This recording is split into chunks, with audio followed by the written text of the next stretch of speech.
Peace, peace. Ali coming back at you on behalf of SAliMyers.com. In this video, I want to talk about crystals and altar work. Crystals and altar work. Now, if you're in the subconscious community, or if you're a follower of Master Dr. Mitchell Gibson or Tybro, TYBRO.com, or if you've seen my post on Facebook, you may have already got the message about crystals in your altar.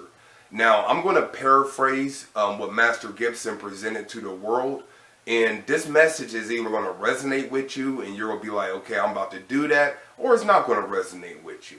And I know how popular crystals are, and furthermore, I know a lot of people like to put a lot of crystals on the altar, and this may break your heart, and so I get it. So I'm just a messenger.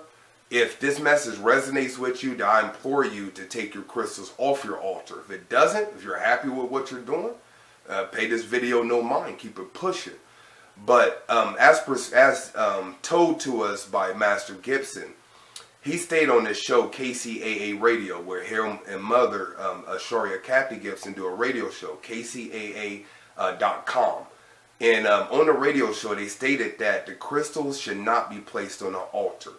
Now, they made father made that statement, and it caught a lot of buzz. A lot of people were taken back. A lot of people immediately took the crystals off their altar, had some beautiful breakthroughs. But there was a lot of conversation about that.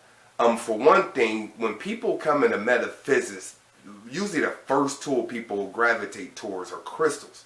Why? You can cop crystals for the low. You can get a crystal for like $1 or less, you know. So it's one of those cheap tools that people like to really collect, you know, when they get into this metaphysics, spirituality, and the occult. And furthermore, because they're very cheap, a lot of people like to store them, like to gather them, and plus they're beautiful. You know, crystals are beautiful, very beautiful creatures. So a lot of people, once they start to put up their altar, they like to put crystals on the altar. Now, I have for years recommended that you place the 4 elements on your altar and you place a crystal representing the earth element. Now, to my credit, I never taught to put all your crystals on your altar and that the altar is for your crystals. We have to be very clear. The altar is for your ancestors and or deities. Now, if you have an altar for your crystals, that's something totally separate. But what Father told us is the altar, or the crystals, when they're placed on an altar, they can take the energy of your offering and use them for their own advantage. If you know anything about crystals, and metaphysically that makes sense, because we know that crystals hold on to energy. Some crystals emit energy, some crystals store energy, and some crystals do a combination of both. All crystals are not the same. Every crystal has their own different composition, their own different properties.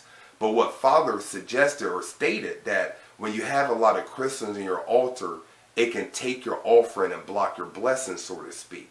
So if you've had an altar where you have more crystals than you have deities, then that's probably too much energy not going to the gods. If you have more crystals than you have ancestral pictures or names of your ancestors written down, then that's probably taking the offering away from your ancestors. So what I suggest, and from this point on, ever since he released that, it's a no-brainer to me. Me personally, I'm a humble student, and I default to one person on the path, and that's Master Gibson. Even if I don't have first-hand knowledge, I'm going to default to someone, and that is Master Gibson. I recommend, if you're a student, because you're not going to experience everything and you don't know everything. So me personally, I recommend that you have one person that you look up to.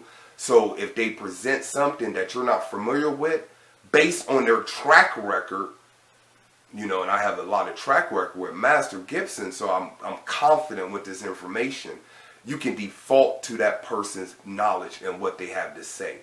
So me personally, I've never been big on having 20 million crystals on my altar, but I had one big crystal. It's over there. I don't want to grab it, but I had a big green calcite that I always had on my altar.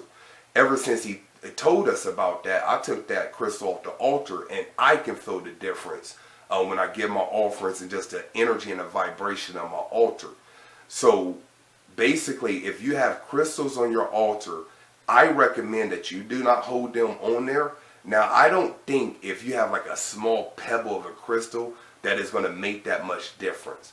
But I think if you have so many crystals like on your altar, that energy is going to suck up your offering and suck up your prayers. And the whole point of the altar is to get from the physical realm to the spiritual realm.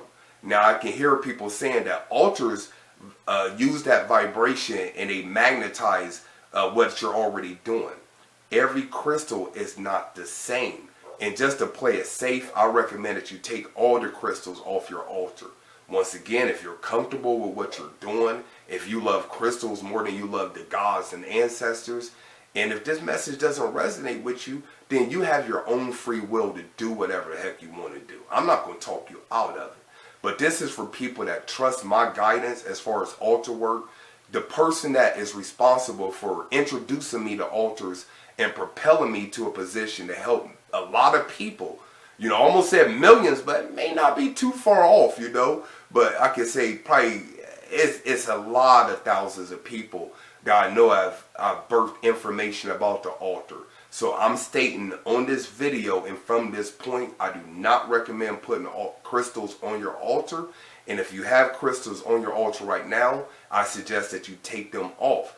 Now, just so the people that's following me on YouTube, follow me on Facebook, and so forth and so on, so they can get a feel of it, I recommend that you leave a comment after you've done this. Now, if you are in disagreement on this, I suggest that you, if you want to give me some feedback, just email me or whatever.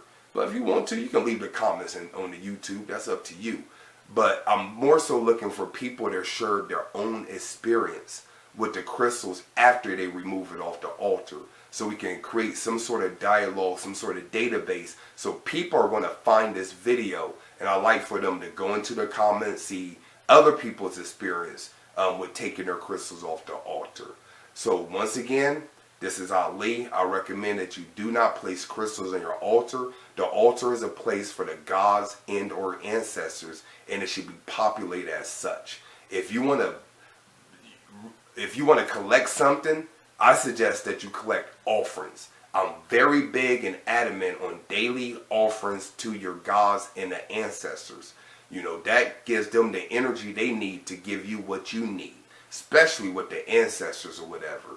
They're in a position where they need that sustenance. So if you're worshiping or honoring the gods and you're taking care of the ancestors, then it shouldn't be too big of a decision. Am I worshiping crystals or am I taking care of the gods and ancestors? That's a choice you can make. So this has been Ali. If you want to find out more information about myself and what we do, be sure to visit my website, salymyers.com. Until next time, peace.